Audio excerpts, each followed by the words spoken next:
بسم اللہ الرحمن الرحیم۔ السلام علیکم ورحمۃ اللہ وبرکاتہ۔ آن لائن ٹیچر کی جانب سے آپ سب دوستوں کو خوش آمدید۔ بیوی کے منہ میں لقمہ دینے پر صدقہ کا ثواب۔ حضرت سعد بن ابی وقاص رضی اللہ عنہ فرماتے ہیں کہ میں حجۃ الوداع والے سال میں بہت زیادہ بیمار ہو گیا تھا۔ جب حضور اکرم صلی اللہ علیہ وسلم میری عیادت کے لیے تشریف لائے تو میں نے کہا میری بیماری زیادہ ہو گئی ہے اور میں مالدار آدمی ہوں اور میرا اور کوئی وارث نہیں، صرف ایک بیٹی ہے، تو کیا میں اپنا 2/3 مال صدقہ کر دوں؟ سرکار دو عالم صلی اللہ علیہ وسلم نے فرمایا نہیں۔ میں نے کہا آدھا مال صدقہ کر دوں؟ تو آپ صلی اللہ علیہ وسلم نے فرمایا نہیں۔ میں نے کہا 1/3 مال صدقہ کر دوں؟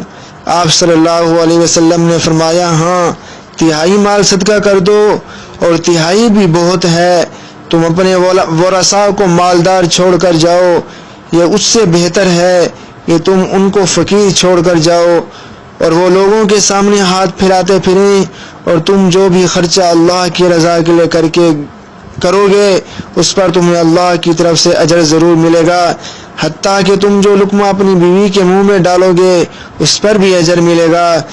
میں نے کہا یا رسول اللہ، مجھے تو ایسا لگ رہا ہے کہ اور مہاجرین تو آپ کے ساتھ مکہ سے واپس چلے جائیں گے، میں یہاں ہی مکہ میں رہ جاؤں گا اور میرا انتقال یہاں مکہ میں ہو جائے گا، اور چونکہ میں مکہ سے ہجرت کر کے گیا تھا تو میں اب یہ نہیں چاہتا کہ میرا یہاں انتقال ہو۔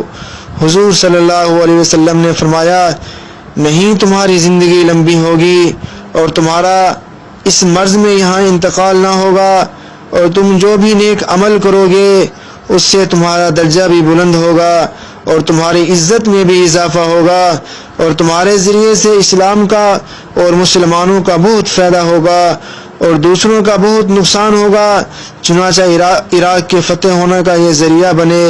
اے اللہ، میرے صحابہ کی ہجرت کو آخر تک پہنچا اور مکہ میں موت دے کر انہیں ایڑیوں کے بل واپس نہ کر۔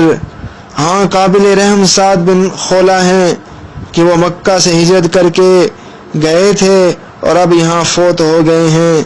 ان کے مکہ میں فوت ہونے کی وجہ سے حضور صلی اللہ علیہ وسلم کو ان پر ترس آ رہا تھا۔